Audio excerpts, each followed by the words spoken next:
Okay, this is part B of Upper Body Mechanics, beginning pitching. My name is Tony Wilder, and we're going to begin the video by picking up where we left off before. We were talking about bringing the arm back as far as we could, bringing the arm back here. Now, we were talking about Tim Lincecum and Sandy Koufax. You can add Jim Bouton in there. They all do kind of the same thing, basically. They'll bring the ball back as far as they can before they let the ball fly. Now, if you're coming back to here, which is the usual stop for a pitcher,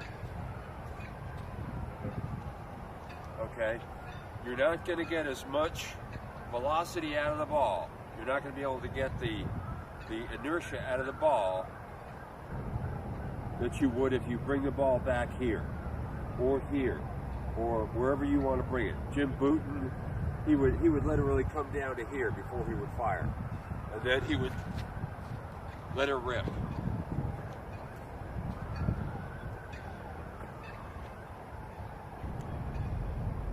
The further you bring the ball back, the greater the likelihood is that you will have built up inertia in the ball and your hand and your arm to let the ball go at a very, very high speed. Now I'm going to reverse my position as though the diamond were over that way. Now, I'm making a demonstration here. Tim Lincecum would actually bring the ball right down to here. Not many pitchers will do this. And then when he wound up, he would let it fly like that. And that was Tim Lincecum's magic secret, one of his secrets for getting the ball to go as far as and fast as it did. Now, that being said, and now that you know that you basically need to pull the ball back as far as you can, there's going to be a couple of things you're going to do, of course. On the bottom side, you're going to pull this leg up, you know, in the conventional fashion, okay? Then you're going to come over like this, and from here, where some people come down here, it doesn't matter. You're going to let the ball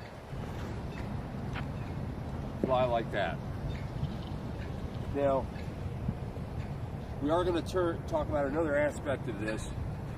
Many coaches will talk about hip to shoulder separation. Right now, my hips are closed, my shoulders are closed. There's home base right there. If I'm going to throw the ball, what the coach expects me to do is come out with the stride leg, okay? Then open the hips, okay?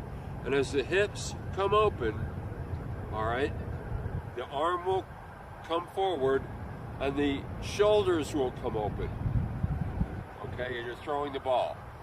But there's something that goes into this that's a little bit more sophisticated and a little bit more important. And that's something you won't hear many people talk about, and that's the fast shoulder. Now, the fast shoulder is very simple to implement, but it's the act of implementation that makes it what it is. A lot of pitchers will throw from the shoulder. Now, here's what throwing from the shoulder is. Okay? I never brought the shoulder really forward like this. Okay? Does that matter? Well, if you want real velocity in the ball, you need to remember that your arm is attached to your torso, so your torso has to be a part of the action. You can't leave it all up to your arm to put as much force into the ball as possible. What you really need to do, what you really want to do, is when you're setting up at the plate, okay, from the handbrake, leg comes out like this, hand comes down as far back as wherever it can come to, okay? When you come forward, you want to fold your shoulder forward, Now this foot is on the ground. Of course, it has to be on the ground for the throw to happen. You're gonna come forward like this and use the entire torso across here to lever the arm around. And when you step up to the plate, of course you have lever 1, which is the hip. Okay, you have lever 2, which is the leg. Okay, then you have lever 3. Now some players use this, some don't. Okay, lever 3 would be this hand coming out, then going down. Of course, the arm is lever 4, but it's the spinning on the central part of your body, down through your stomach, from your head down through your body, that is the 4th lever that allows you to project the ball as fast and far as you possibly can. If you forget to do that, and you just come out here and you throw the ball from the shoulder, you're going to get a throw, but it's not going to be with the power that you're really looking for. Making this assessment in your head that the shoulder has to come forward from back here, with Sandy Koufax, when he would come up to the plate and get ready to throw, he would actually do something that few pitching coaches would ever tell you was a good thing to do. He would actually come back like this, okay, as he would bring the leg out and then whip the entire torso forward. That's what gave him what he had. That's what gave him that magic fastball that he could aim as perfectly as possible. Coming out. Okay? Now, implementation of the fast shoulder is the key feature. You're going to learn about hips, shoulder, hip to shoulder separation, okay, as you come out, and you open up with the hips and then the shoulders, and let it come out. But what's really going to matter the most is folding the shoulder right forward,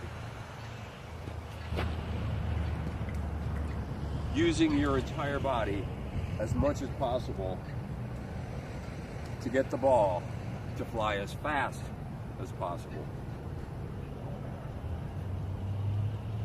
This is one last demonstration of this particular technique. This is upper body mechanics. Okay. You'll notice I'm stepping up to the plate like this. This is typical Sandy Koufax style, which is the way I like to do it. Step onto the plate, spend minimal time in balance. Okay, bring the leg up, and then fast shoulder. Fast shoulder means a fast ball. That's the end of part B of upper body mechanics, getting pitching. My name is Tony Wilder. Thank you very much.